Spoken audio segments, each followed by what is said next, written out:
Il va y avoir un changement de, comment dire, idéologie. Parce que, bon, on enlève Daesh. Daesh, c'est un nom. Peut-être c'est Daesh aujourd'hui, peut-être c'est quelque chose d'autre demain. Mais l'idéologie, ça continue. Ça, c'est un grand problème. C'est là où il faut vraiment trouver aussi des solutions. Mais en même temps aussi, par exemple, quand on parle du contexte de l'Afrique, le futur, c'est on va avoir un Afrique avec beaucoup de jeunes personnes. Alors ces jeunes personnes, ils terminent les universités, les études, ils doivent trouver du travail. Cette idéologie de Daesh ou de Al-Qaïda ou n'importe, ça continue à changer, mais ça continue toujours avec ces jeunes gens. Alors c'est pour ça que la solution, ça doit être, comme on dit en anglais, holistic solution, parce que il faut trouver pas seulement du travail long terme pour ces jeunes gens, mais il faut aussi avoir des mécanismes contre cette idéologie pour que ça ne change pas toujours. Parce que, comme j'ai dit, on a commencé avec Ikhwan, et puis maintenant Al-Qaïda, et puis après ça, on a Al-Qaïda 2,2, et puis 3,2, et puis maintenant Daesh, et demain quelque chose d'autre. Ça va continuer comme ça. Il faut alors vraiment penser et il faut savoir comment on peut arrêter l'idéologie et amener tout le monde ensemble. En 2007 aussi, qu'on a trouvé en Irak, c'était la même chose. Il y a une place qui s'appelle West Point CTC, Counterterrorism Center. Ils ont fait une étude en 2007 après les forces spéciales américaines sont rentrées dans Sinjar, oui. Et puis ils ont arrêté des islamistes et ils ont trouvé des documents, 1000 documents qu'ils ont traduits de l'arabe en anglais pour voir où les foreign fighters venaient. Ils sont venus de l'Arabie saoudite, du nord de l'Afrique et de partout, de l'Europe, des États-Unis.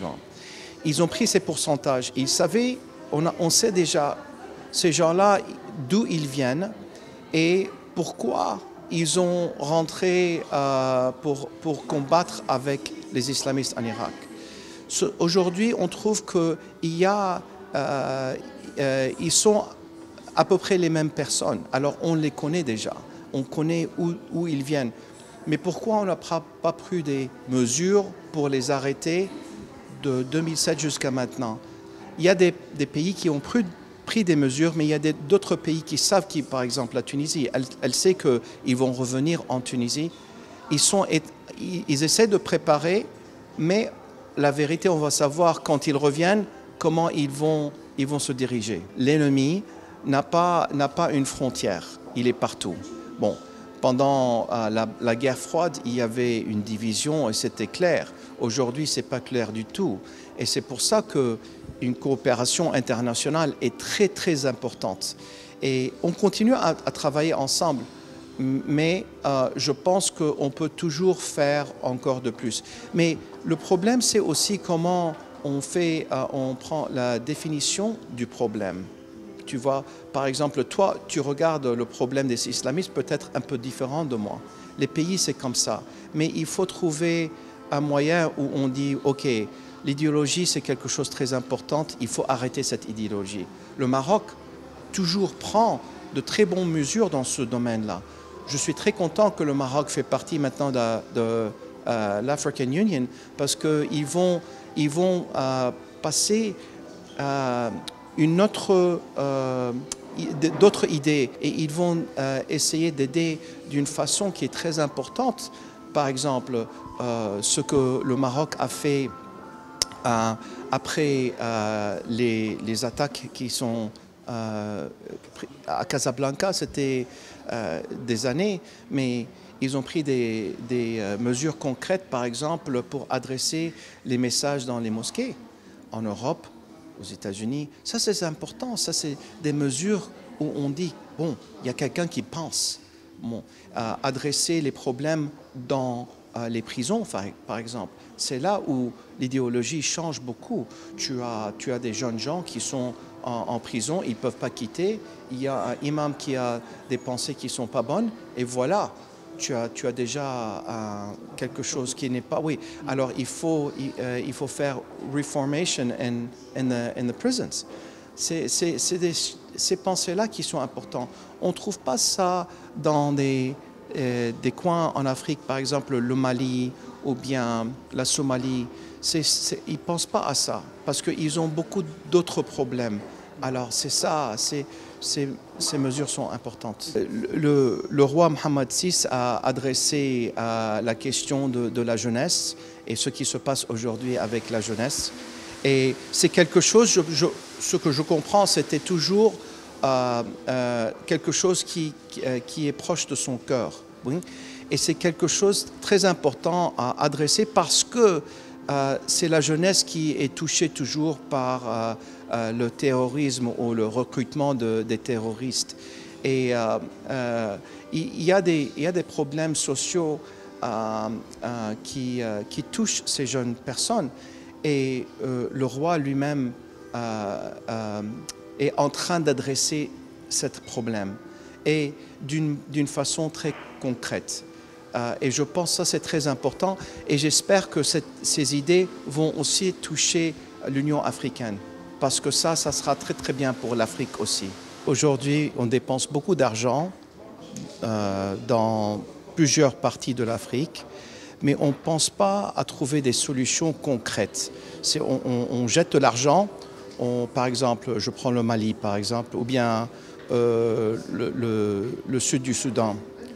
On dépense à peu près $1 milliard dans chaque coin, mais le problème c'est beaucoup plus complexe que ce qu'on a au début pensé. Par exemple, au Mali, il y a un problème avec les islamistes. On a plusieurs groupes qui fonctionnent là. L'ONU ne peut pas faire quelque chose concret contre ces islamistes. Alors il y a la France avec Opération Berkane qui essaye d'adresser ça. Mais ces problèmes comme ça vont continuer en Afrique. Alors il faut prendre une mesure de vraiment penser à des solutions long terme et concrètes.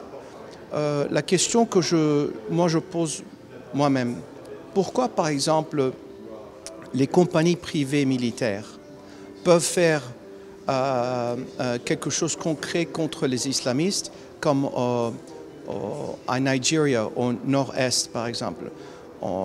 40 000 soldats de Nigeria ont essayé d'arrêter Boko Haram et ils ont eu beaucoup de problèmes.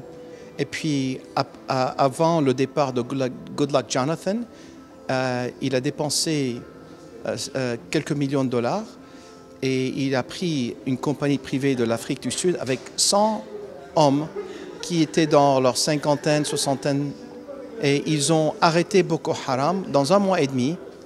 Comme ça, ils ont pu avoir des élections présidentielles où tout le Nord a pu être dans ces élections à cause de ce que cette compagnie privée a fait dans 1 mois et demi. Tu te rends compte? Alors, 40 000 soldats nigériens n'ont rien fait et 100 personnes de l'Afrique du Sud d'une compagnie privée ont pu complètement changer. C'est pas on parle toujours d'argent maintenant. Par exemple, African Union. Avec African Union, AMISOM, les États-Unis dépensent au moins 900 millions de dollars chaque an pour AMISOM en Somalie. C'est beaucoup d'argent. On peut être beaucoup plus efficace que ça. Tout le monde on pense à l'argent, à l'argent, à l'argent. Oui, c'est important d'avoir l'argent pour pouvoir avoir des solutions concrètes, mais peut-être on peut être aussi très efficace avec l'argent, avec le dépensement de l'argent.